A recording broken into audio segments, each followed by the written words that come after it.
अस्सलाम वालेकुम बच्चों। आज हम सेकंड ईयर इकनॉमिक्स का लेक्चर नंबर 8 स्टार्ट करते हैं। तो हम सेकंड ईयर इकनॉमिक्स का पहला चैप्टर स्टडी कर रहे हैं, कौमी आमदनी। इसमें बेटा हमने पहले कौमी आमदनी की मुख्तलिफ़ तारीफ़ें की थी, फिर कौमी आमदनी के मुख्तलिफ़ तस्वुरात को स्टडी कर रहे थे। हमने बेटा ख़ाम कौमी पैदावार या मुरक्कब कौमी पैदावार, ग्रॉस नेशनल प्रोडक्ट GNP को स्टडी किया था। इसकी डेफिनेशन की हमने, इसकी एहतियातें की थी और हमने कुल अखराजात के हिसाब से ख़ाम कौमी पैदावार को भी स्टडी किया था कि कौन कौन से अखराजात इसमें शामिल होते हैं। और आखिर में जाकर हमने इसकी इक्वेशन बनाई। बेटा आज हम खालिस कौमी पैदावार, दूसरा कॉन्सेप्ट है नेट नेशनल प्रोडक्ट NNP, इसको स्टडी करेंगे। तो इसमें भी हम सबसे पहले ख़ाम कौमी पैदावार को देख लेते हैं। तो ख़ाम कौमी पैदावार की डेफिनेशन मैंने आप लोगों को बताई थी कि डॉक्टर अल्फ्रेड मार्शल की तारीफ़ लिख लें या फिर अशिया और ख़िदमात का मजमूआ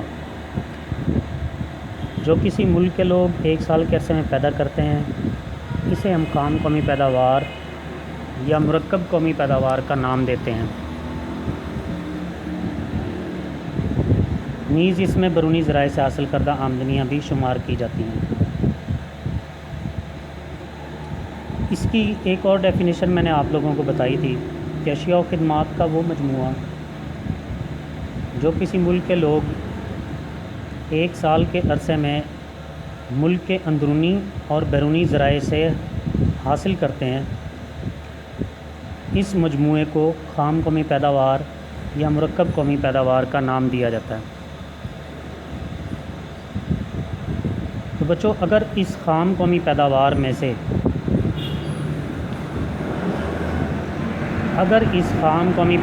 में से सरमाए की शिकस्त व रेख्त के अखराजात, डेप्रिसिएशन अलाउंसेस या अमले फरसूदगी के अखराजात को मिन्हा कर दिया जाए, यानी निकाल दिया जाए, तो बाकी खालिस कौमी पैदावार रह जाती है। बेटा दोबारा बता देता हूँ आप लोगों को। अगर ख़ाम कौमी पैदावार में से सरमाए की शिकस्त व रेख के अखराजात या अमले फरसूदगी के अखराजात, जिसे हम डेप्रिसिएशन अलाउंस कहते हैं, इनको मिन्हा कर दिया जाए, निकाल दिया जाए, माइनस कर दिया जाए, तो बाकी खालिस कौमी पैदावार रह जाती है। हम इसकी इक्वेशन लिखेंगे मार्कर के साथ। बेटा ये लिखनी है, खालिस कौमी पैदावार बराबर है ख़ाम कौमी पैदावार माइनस अमले फरसूदगी के अखराजात या सरमाए की शिकस्त व रेख के अखराजात। इंग्लिश में हम इसकी इक्वेशन लिखें या मैथमेटिकल इक्वेशन लिखें तो बेटा ये NNP net national product is equal to GNP minus DA लिखा हुआ है डेप्रिसिएशन अलाउंसेस। बच्चों, शिकस्त व रेख्त के अखराजात मैं पहले भी बता चुका हूँ और दोबारा फिर हम इसे स्टडी कर लेते हैं। शिकस्त व रेख के अखराजात या अमले फरसूदगी के अखराजात से मुराद ऐसे अखराजात होते हैं जो कि मशीनरी, आलात व औज़ार, गाड़ियों या आलात सरमाया, यानी वो आलात जो मज़ीद अशिया पैदा करने के काम आते हैं, उनकी टूट फूट के सिलसिले में बर्दाश्त करने पड़ते हैं।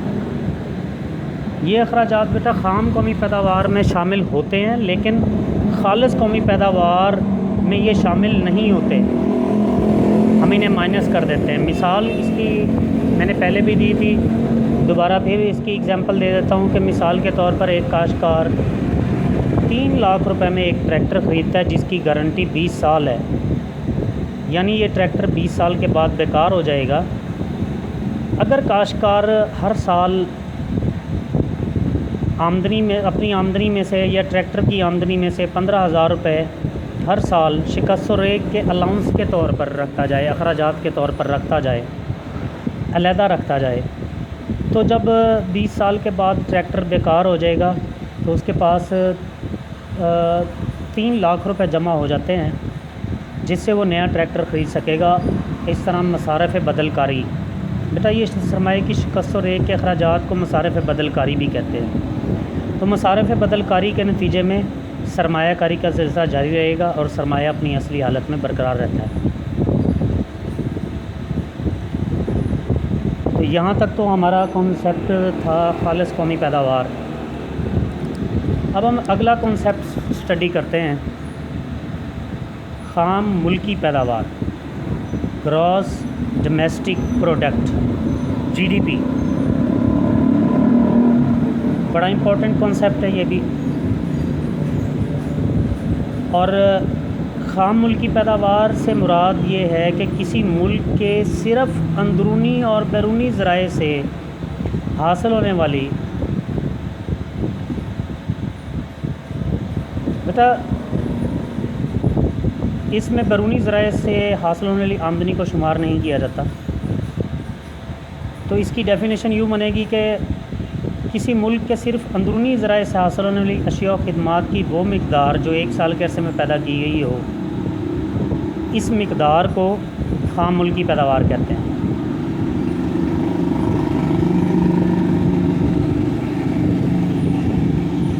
ख़ाम मुल्की पैदावार में बैरूनी ज़राए से हासिल करदा आमदनी शामिल नहीं होती। ये डेफिनेशन बनेगी इसकी, बेटा दोबारा पढ़ देता हूँ। किसी मुल्क के सिर्फ़ अंदरूनी ज़राए से हासिल होने वाली अशिया और ख़िदमात की वो मिक़दार जो एक साल के अरसे में पैदा की गई हो, इसे ख़ाम मुल्की पैदावार कहते हैं। नीज़ इसमें गैर ममालिक से बैरूनी ज़राए से हासिल करदा आमदनी शामिल नहीं होती, और ना ही वो रकूमात इसमें शामिल होती हैं जो मुल्की लोग गैर ममालिक में जाकर कमाते हैं और पाकिस्तान में या अपने मुल्क में भेजते हैं, उसे भी शुमार नहीं किया जाता।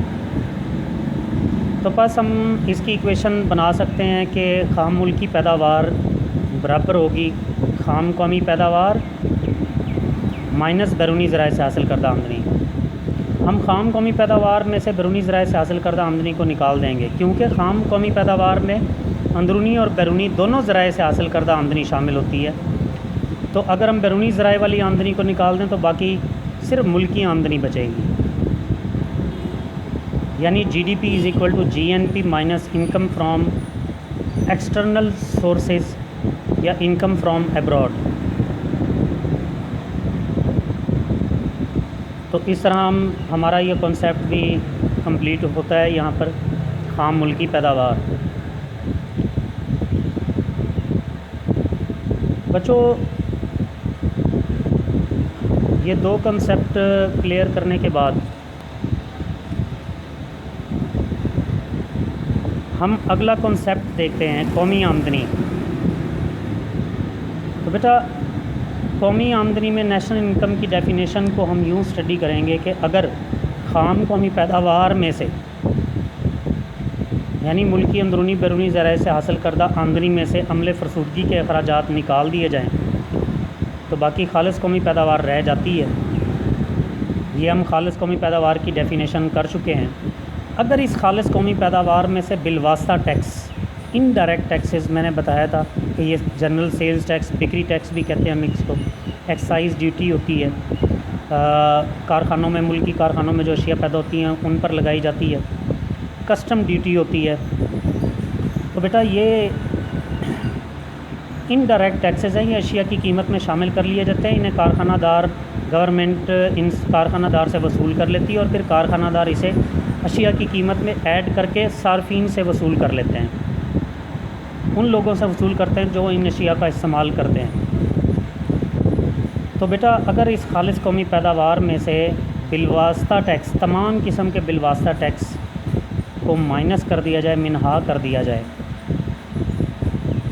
जबकि एयाने इसमें जमा कर लिए जाएँ, एयाने कहते हैं सब्सिडी को। तो बेटा मैं ये आप लोगों को पहले भी बता चुका हूँ बिलवास्ता टैक्स को क्यों मिनहा किया जाता है और एयानों को क्यों मिनहा किया जाता है। बेटा बिलवास्ता टैक्स इसलिए मिनहा किए जाते हैं कि हम जब साल भर में पैदा होने वाली मुल्क के अंदर अशिया और खिदमात का मजमूआ लेते हैं और उसकी मालियत लेते हैं, तो उस मालियत में जीएसटी शामिल होता है, वो बाज़ारी कीमत नहीं होती। उसमें गवर्नमेंट का टैक्स इंक्लूड होता है, बिलवासा tax, GST, general sales tax. Shampoo की एग्जांपल मैंने दी थी कि 234 रुपये कीमत हम पे करते हैं, उसमें 17% के हिसाब से 34 रुपये जीएसटी लगा होता है, 200 रुपये बाज़ारी कीमत होती है, तो 200 जमा 34 इज़ इक्वल टू 234 रुपये हम पे करते हैं। तो हम बाज़ारी कीमत तो हमने 200 रुपये के हिसाब से मालियत लेनी, इसलिए जीएसटी 34 रुपये माइनस करेंगे 234 में से, बाकी 200 रुपये बचेंगे, तो ये बाज़ारी कीमत निकल आएगी। जबकि कुछ अशिया पर एआने दिए जाते हैं, सब्सिडी दी जाती है, जैसे आटे पर सब्सिडी दे दी जाती है, चीनी पर सब्सिडी दे दी जाती है, रियायत दे दी जाती है। इसी तरह से यूटिलिटी स्टोर्स पर मिलने वाली अशिया की कीमतें भी बाज़ारी कीमत से कम होती हैं, कम कीमत पर मिल रही होती हैं, तो वो जो जितनी कीमत कम मिल रही होती है वो गवर्नमेंट पे कर रही होती है कारखानादार को, और कारखानादार उसे बाज़ारी कीमत में से माइनस करके कम कीमत पर सार्फिन को यूटिलिटी स्टोर्स पर मुहैया करते हैं। तो बेटा फ़र्ज़ करें अगर शैम्पू 180 रुपये का मिल रहा हो यूटिलिटी स्टोर पर, तो उसमें 20 रुपये सब्सिडी गवर्नमेंट की दी होती है, क्योंकि बाज़ारी कीमत तो 200 रुपये। तो हम उस 20 रुपये को सब्सिडी को जमा करेंगे 180 में, तो ये 200 रुपये बाज़ारी कीमत निकल आएगी। तो उम्मीद करता हूँ कि ये आप लोगों को समझ आ गया होगा कि बाज़ारी कीमत का जब हम मजमुआ लेते हैं या उसकी मालियत का अंदाज़ा लेते हैं, लगाते हैं, तो फिर बिलवासा टैक्स को माइनस किया जाता है, मिनहा किया जाता है, और एयानों को जमा किया जाता है, तो बाकी फिर खालिस कौमी आमदनी बन जाती है। और ये आमदनी जो होती है आमलीन पैदाइश के मुआवज़ों को भी जमा कर लिया जाए तब भी हासिल हो जाती है, यानी लगान, उजरतें, सूद और मुनाफा का मजमुआ होती है। यानी ज़मीन का मुआवज़ा लगान है, मेहनत का उजरत है, सरमाए का सूद है, और तंजीम या आजर का मुनाफा। तो ये मैं पहले बता चुका हूँ कि ये किस तरह से जो अशिया पैदा होती हैं बाज़ार में फ़रोख्त करने के बाद कारखानादार उस वसूली को, जो वो कीमतें वसूल करता है अपनी अशिया खिदमात बेचकर, उसमें से फिर जो मज़दूर होते हैं उन्हें उनकी उजरतें दे देता है। इमारत किराए पर है तो उसे उसका रेंट लगान दे देता है।